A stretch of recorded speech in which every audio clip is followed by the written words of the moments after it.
Hello and welcome back to the channel, welcome back to the vlog, welcome back to Cornwall, welcome back to spring, and welcome back to the living room. Yeah, we haven't been here since the Pandini, and yet we're back here, but something's changed. Well, good eye. You are now on a Logitech StreamCam rather than the C920 you may have been on before.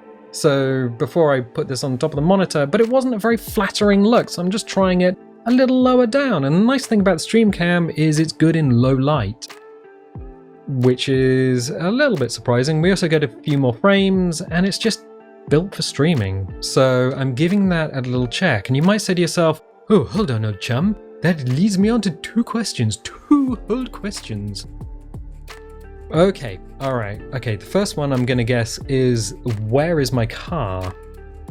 Yes, okay, so Steve Courtwright last time said, in a comment that had to be deleted because the video got deleted. There was a bit of problems with the video's audio last time.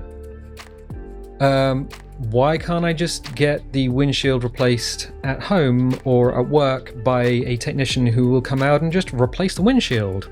Good question, and that is because the car has a bunch of nifty gizmos and gadgets up behind the windshield. There is a rain sensor, so there's a little sensor near the rearview mirror that detects raindrops and turns the wipers on. There's also a camera which does a lane departure assist, which stiffens the steering wheel and makes a little beep if you happen to be drifting out of a lane. And there's also a little camera that records and looks for speed-based road signs. So if you happen to be driving through an area you don't know and you're just like, oh, there's a speed camera, how fast should I be going? It'll already have read it and popped up on the dashboard. On the dashboard. Good. So yeah, it just pops a little picture of the speed sign that it last saw, and if you happen to be going faster than that, it'll just show up in red. But it won't stop you driving, or won't make a noise or beep or vibrate or anything. It's a very good car like that. But that means all of those cameras need to be recalibrated if you happen to take the windshield out, and so the guys are like, yes, you're going to have to come to the center and get it done. We'll book you in. We'll get the glass in. It's going to be like a couple of weeks, so that's in a couple of days. However, it does mean I'm going to need to drive through a bunch of roadworks because I'll be going along the A30, and the A30 is currently having... well, they are extending the dual carriageway part of it, so it goes from a normal road into dual carriageway. But there's been a lot of roadworks, so that'll be fun. It's only about 40 miles away, and I know the Americans are saying, 40 miles? That is the end of my drive. Yes, but this is the UK, and there's a lot of traffic and a lot of people, and it's just kind of a pain in the ass to get anywhere. So we'll probably be back in the car for next time. And you might also say, wait a minute, why would you even update your camera if you never use it? Because you don't do Dungeons and Dragons anymore. Are you going to be doing a little bit of roleplay? I have been watching Dice Friends. And I have been watching Not a Drop to Drink, which is, or was, their White Wolf vampire playthrough. Vampire the Masquerade. Now, some people might know Vampire the Masquerade from Vampire the Masquerade Bloodlines, the video game that came out a long time ago, about the same time as Half-Life 2. It was developed by Troika, and because Half-Life was delayed by a year, Troika couldn't release the game, and they kind of went a little bit bankrupt. But the game is still very, very much loved, and the actual tabletop version, or the original version of it, which I believe is in like 5th edition, there's Vampire, there's Werewolf, there's Changeling, I think there's 2 more, and I can't remember the 2 more. There's one to do with ghosts, but yeah, they've been playing Vampire on Dice Friends. Dice Friends is Loading Ready Run, the Canadian comedy troupe out in Victoria. And I've been following that. It's been very interesting because they don't use battle maps. Everything is done through theatre of the mind, and they are very much just like rolling dice. Roll the dice and resolve. And it's really interesting. There's a lot of house rules that make it a lot faster, a lot easier. Because last time we were doing Dungeons and Dragons here, the main problem was I was spending hours and hours and hours editing in post to try and make the videos as good as they could be. But YouTube was just a pain in the ass because it just wasn't helping, the algorithm wasn't helping it get out there. So I was like, well, maybe we could do the whole lot as a stream, and I could just use a couple of stream decks to do like editing on the fly, and then just pop it into Premiere, chop out any of the breaks and things, and just upload and encode. Maybe, I don't know, but it helps to get the equipment in place. And yeah, so I do have the original. Let's see. Cyberpunk 2020, and it's not Thalosian, it's Talasaurian. Is that going to focus? Is that focusing? Oh, no, it's focusing on my t-shirt. No. Well, that's kind of it.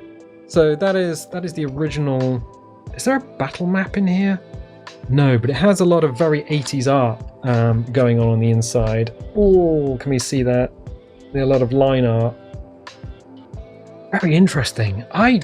I genuinely love this this game, but it is absolutely a nightmare in terms of rules. So this is what became Cyberpunk 2077. So yeah, Talasaurium. I should probably just read that with my eyes a little bit better. Let's just drop that down there. So there is an OGL 20 version of it, Cybernet. So there we go, Cybernet, which is done by Mongoose Publishing, and there we go.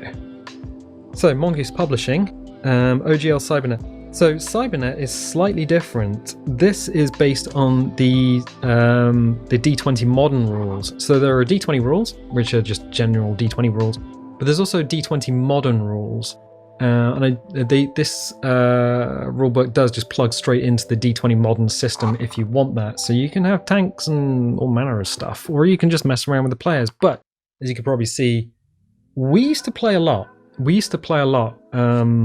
Back in the day. And there are a lot of house rules that we have, because things like hacking terminals and hacking mainframes and hacking into anything protected by an AI would just take way too long.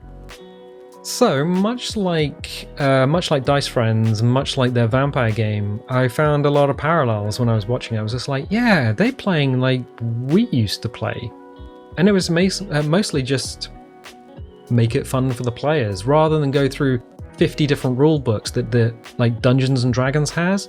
So D&D has a lot of rule books. They have the core rule book, they have the monster manual, they have the DM's guide, and then there's just like a bunch of apocrypha. And it just becomes too much. You spend a lot of time flicking through manuals.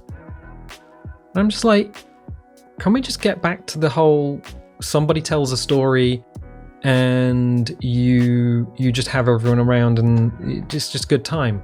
And I think when they do Dice Friends, or when you do a vampire game, you don't have a dungeon master, you don't have a games master, you have a storyteller. And I'm like, oh, that is so much nicer. So yeah, I'm just gathering the parts, I'm gathering the bits and pieces, and maybe we'll do Cybernet at some point. But it's going to be a slow process. I'm not making any promises. I want to investigate things like using the Stream Deck to edit on the fly, and if it looks like it could be a thing that we might be able to do, then I'll do it. But like, the camera is the first step, and it's also interesting having it lower down on the computer desk. You're about a foot off the desk if you want it in American. I think it gives a little bit more of a flattering angle than having it all the way on top of the monitor, and then you're just like, ooh, you're always like looking down on a person when it's kind of unnatural, unless you happen to be a tallman. So yeah, just a quick catch up. So, car is still off the road. I'm taking a day off work, and I will be taking it to Victoria to get fixed, which is a little town in the middle of butthole nowhere. We are looking at I am looking at maybe doing maybe. I think the nice thing about